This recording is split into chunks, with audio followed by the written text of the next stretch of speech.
LAMLAI SC की MANUNG CHANNA SABUNGKHOK की area दा LEIBA जाट रेजिमेंट की पर्सनल सिंग LOUTHOKLAGA स्टेट फोर्स दा MAHUT SINGADABANI हाइबा डिमांड दा LAMLAI केंद्र विलेज वॉलंटियर फोर्स LKVVF ना ngasi dagi Imphal Ukhrul Lambi da Bandh Chathaba Houkhre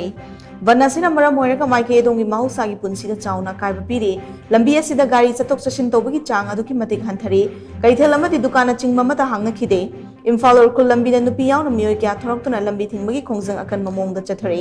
hauzik phawbagi oinadi Bandh asi यानबगी फिबम अमत लेते हाइरी अदुमकु लमलाई एसी की एमएलए केस इबोम चांद रिवन असे हंदोकपिनबा अपील तौबा लेख्रबनी मरकसिदा LKVVF की कमांडर इन चीफ वाई वसंतना थादोरपा वीडियो मैसेज समना हाई रेड जोन एरिया दा लेबा खुलसिंगदा कुकी कुलाई पाइबा सिंगना कापनिंग ममतमना नोंमै कापथरकली कुकी कुलाई पाइबा सिंगना नोंमै कापलकले हाइदुना मफमसा लेबा स्टेट फोर्स की पर्सनल सिंगना हल्लगा नोंमै कापलबसु करिगी नोंमै कापलिबनो हाइदुना मफमसा लेबा जाट रेजिमेंट की पर्सनल सिंगना स्टेट फोर्स ता की खंगपिबगी थोंग फावबा लेख्रे मरमदुना मफम असिदा अहेनबा स्टेट फोर्स की पर्सनल थंबा मदि जाट रेजिमेंट की पर्सनल सिंग लौथोक्ट्रि फावबा खोंजंग हंदोक्लोय हौजिक फावबगी ओइनदि लेंगा की माइकैदगी LKVVF ता वारी सानाना बाहायरकपा लेट्रि हाइना वाई वसंत की वीडियो मैसेज असिना मखातारी Ngarang emedi na thoki ba wafam do aikoi ke hiram na ta mari leina de amadi aikoi adugi matung du de aikoi ke lairiba local MLA na lamai ke village voluntary force ta gari gumba wai amata haira pusu leite government ki side ta gi mari leina ba singa aikoi da samaina wari sana jinwe ki bando hang ko ko to pe gi hai ba kari mata leite aduga aikoi na wari sana ko jagadori ba singse hanjal lanjan na osiga wari hanjal lanjan na sana kare makoi na nongmai katha aloi haibado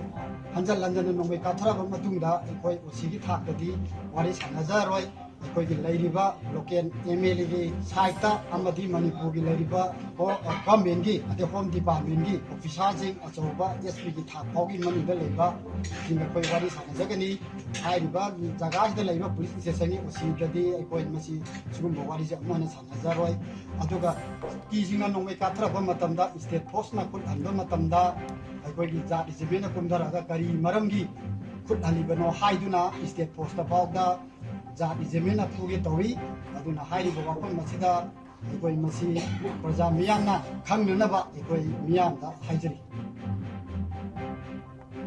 चथरीबा लंबी थिंगबगी खोंजंग असिगा मरी लेना खोंजंग लोयमना फोंदोरकपदा इम्फाल उरखुल लंबी थिंगबगी खोंजंग असि माइके असोंगी CSO मेरा पाइबी मदि club की मियोय सिंगना थमना पोकपिदा फोंखिबा मिफमम न वारेप लौखिबनी मसिदा लमलाई एसी की MLA ने यानबा पुरकले हाइना सोशल मीडिया दा फोंदोकलिबा वाफम असि लाइबक थिबनी खोंजंग असि हंदोकना बा लेंगा की माइके दि हाइरकलबसो माइके असोंगी CSO क्लब अमदि मेरा पाइबी सिंगा खनरगा LKVVF न वारेप लौगनी हौजिक फावबगी ओइनदि यानबा पुरकपा लेट्रि हाइना माकना मखाताना फोंदोकली लाउथोकिबा अखोगी टोटल शटडाउन लसी मखा चथदरी दा करिगुमा लाइबक थिबा इसामक सुयाव यावदना ngarang police station da unabada अखोगी lamlai की LKVVF की CHANNA dagi ukhrul sana khoi unaraga khoi yanaba ma porakre aduna pallasi handoknaba mayamda appeal tawjirina अखोगी MLA की Facebook page amada thagalakpadu yamna laibak thibani hojimaki oina अखोई adugumba khongjang asi handokchaba leijade karigumbada handokpa taragasu अखोइना थमजरिबा पांदमसिंग असि अखोइ माइकैसिदा खुन ngakjariba अखोइ पुनमकी अयाबा लौजरगा माइकैसिदा लेजरिबा CSO सिंग अदुगा मैरा पाइबिसिंग पुलकि मांगदा अखोइ लेंगा की माइकैदगी थम्बिरपा वाफमदु फोंगना मयामदा खंगनजरगा मयामगी वारिकि मतुंगिना याय अमसुंग याय हादिबदु अखोइ LKVVF ना decision लौजगदबनी मसिदा अखोइगी लनाइगी ओइना